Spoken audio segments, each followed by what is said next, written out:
Let's move to North. The words Jeff Walsh would have hit heavy among the football department. He's the footy equivalent of the RACV these days. You call him in to get things going when there's a real problem. And he doesn't come in, it doesn't seem, without making change or recommending change.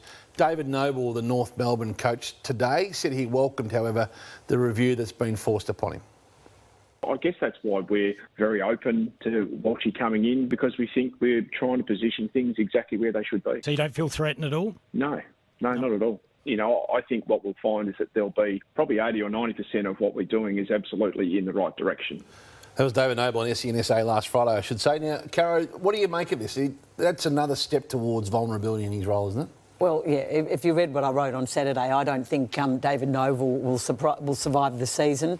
I don't think he was aware that Jeff Walsh was coming in until shortly before. Jeff Walsh is part-time. He's coming in 2 days or 3 days a week, I think, for a month, which they're not calling it a review. It's completely a review. In fact, it's a hit job.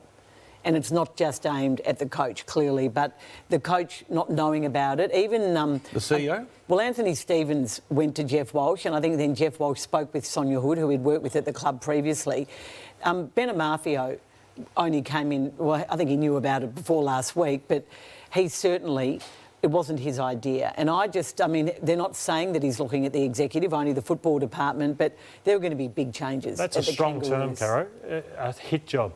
In football terms, that's exactly what it is. So the president, Sonia Hood, who's behind bringing in Jeff Walsh for starters? He was approached by Anthony Stevens, the football director, first off, and then he called Sonia Hood when he was over in America, shortly after the 3 recruiters left, and offered his services. What do you think he did at Carlton last year? Yep. Do you not think that was a hit job? No, it was, but they did a review. With Graham Lowe and Matthew Pavlich, but of course some that's what it came through that review that a lot thought wouldn't. So he can come in there, will he do a proper review, or he's going in there knowing who he's looking to take out at North Melbourne? Look, David Noble was doing a really good job at Brisbane as footy boss and was on the path to becoming a CEO and was being... I mean, that's where a lot of people thought he was going. He chose to be a coach, and I believe he made the wrong call. So aside from David, who else do you think is...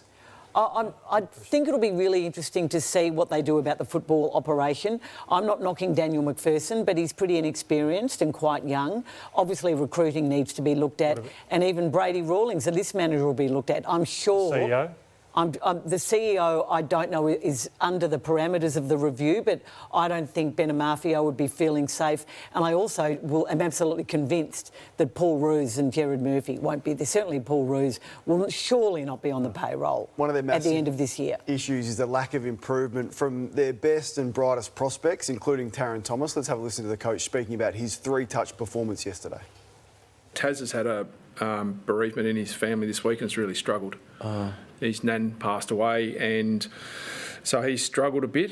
He wanted to play for his nan, and I'm sure he's disappointed with the game that he put forward. So, that's part of it, but there's also part where, we probably need some better effort at times. When you get on the field, there's a level that I think you need to bring. But he struggled today. Yeah, he more than struggled. He flat out looked like he wasn't trying. Now he copped some criticism online after the game, and on Instagram he replied to one of his fans. There's his body language there, which was a really poor look. He said he still gets paid 10 times more than you ever will. That's responding to a disappointed fan. So the excuse for the performance was there, but it's across the board this year that not only Taron Thomas, but their other brightest players like Larkey and others, Simpkin included in that, haven't performed. Now, this is a guy who kicked 4 goals and had 23 touches in their win against Carlton last year. He kicked 24 goals last year, Taron Thomas. He's kicked 2 this year, has not touched the footy more than 20 times in one game this year. So feel for him. Yeah. I feel for him. Like, he's got a family. That's one game, Hutchie. Yeah. The rest of the story is, you put yourself out there. There's no harm in playing with those. It's not. No, but everyone's got a story. If you're out there, you've actually got to play and you've got to put your issues to the side, as a lot of people do. Maybe he shouldn't have played. Well, maybe in hindsight he shouldn't have, but that's yesterday. I'm more talking about across the board and the season that him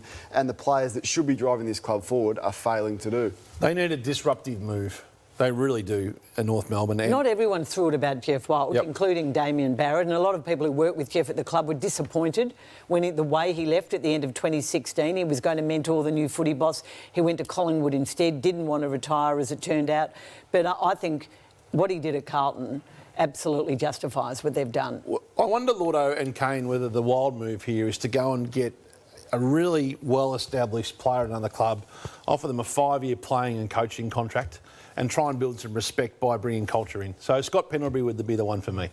Is Collingwood really... Last year he had to really almost sing free supper to get a new contract at Collingwood. Oh, Craig. Not sing free supper, that's not the right term, but he waited till the end of the year. He said openly he was open to other offers if it involved coaching. Could North give him 2 years as a player and 3 years as a coach? Put a 5-year deal to him, manipulate the money a little bit to pay him more as a player and less as a coach, because they'll have the means to do it the next 2 years. Could they have it? They could never, though, sell to him that he eventually is the next senior coach. So that's the carrot that I think he'd be looking for, to get him out of Collingwood to North Melbourne. Well, in 2 years from now, they'll be better than they are now, and he would walk into like a senior assistant role or similar at that stage. You don't take Scott Pendlebury at this stage of his career out of Collingwood. But North, if you're North, I'm saying North Melbourne, they're struggling to get... How many big-name players have they gone for, and how disruptive has it been to their culture? They haven't tried this model, so I think you asked. They're trying for a Hodge Birchall-style Brisbane Lions model. They're struggling to attract one that's... You wouldn't go, though. What, mid-tier. Why don't they go and get the very best they can find? And Pendlebury would bring culture with him. Well, one has been forcibly retired, like Hodge, maybe. He's Collingwood's best player. There's no upside for him to leave, I don't think. What But do you say? you would ask the question. Look, forcibly retired like Hodge. Well, I don't think... You think they'd go and get Luke Hodge to play?